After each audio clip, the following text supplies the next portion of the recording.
Le plan de relance, c'est un ensemble de mesures initiées par le gouvernement depuis le début de la crise sanitaire en mars 2020. Son but, c'est de soutenir l'économie, les entreprises et l'emploi en France.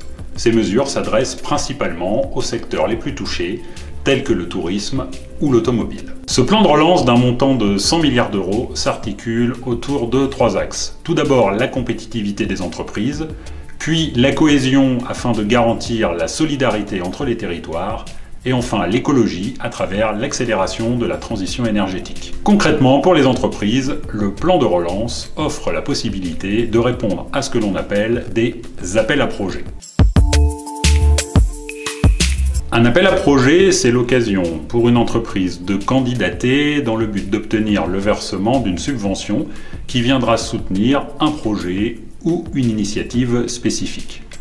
Les premiers appels à projets visant à accompagner l'industrie ont été lancés fin 2020, par exemple pour soutenir la modernisation des secteurs aéronautiques ou automobiles. Tout appel à projet s'accompagne d'un cadre spécifique établi par l'organisme financeur et qui précise la typologie de projet souhaité, les objectifs économiques, scientifiques ou industriels à soutenir, le calendrier à respecter et évidemment l'enveloppe d'aide disponible. Il faut donc monter un dossier qui respecte scrupuleusement le formalisme demandé et expose en quoi le projet répond aux différents critères cités. Les dossiers sont ensuite examinés par une commission et notés les uns et les autres. En fonction des notes et des fonds disponibles, un certain nombre de dossiers sont finalement sélectionnés et se voient attribuer tout ou partie de la subvention qu'ils ont demandée. Sur la base de notre expérience, nous sommes capables de vous livrer quelques trucs et astuces, des choses indispensables ou à éviter pour accroître vos chances de succès. La première des choses, il ne faut pas se disperser. La liste des appels à projets est assez vaste, donc il est assez tentant de déposer des dizaines de dossiers.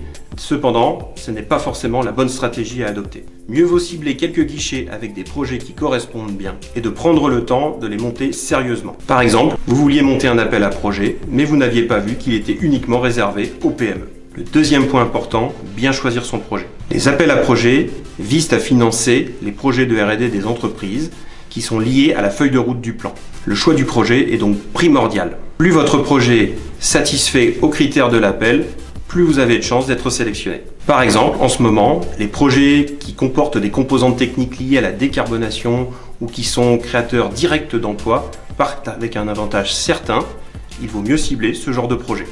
Le troisième point important, il faut être réactif. Les calendriers des appels à projets sont très stricts. Il va donc falloir adapter le fonctionnement de votre entreprise et de permettre à vos équipes d'obtenir le temps nécessaire pour monter le projet dans les délais impartis. La réactivité est un point qu'il faut garder à l'esprit car les enveloppes budgétaires des appels à projets sont souvent limitées et les délais sont très courts. Parmi les clients que nous avons accompagnés dans le cadre du plan de relance, nous sommes assurés de toujours être parmi les premiers déposants. Le quatrième point, et le plus important, c'est de maintenir de la proximité avec l'organisme financeur. À tout moment de la candidature sur l'appel à projet, vous devez, ou vous avez le droit en tout cas, de collecter un maximum d'informations, que ce soit en amont ou du moins après le dépôt du dossier. Vous, en tant qu'entreprise, vous êtes nombreux à concourir sur ce genre de dispositif, donc où glaner de l'information si ce n'est auprès de l'organisme financeur.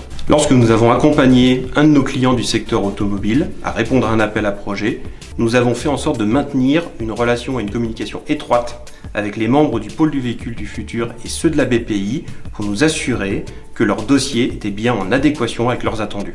Je voulais revenir sur un exemple précis, un cas concret. Nous avons accompagné deux de nos clients, l'IG Automotive et Privetech Engineering, qui sont tous les deux des acteurs forts de la filière du monde de la course.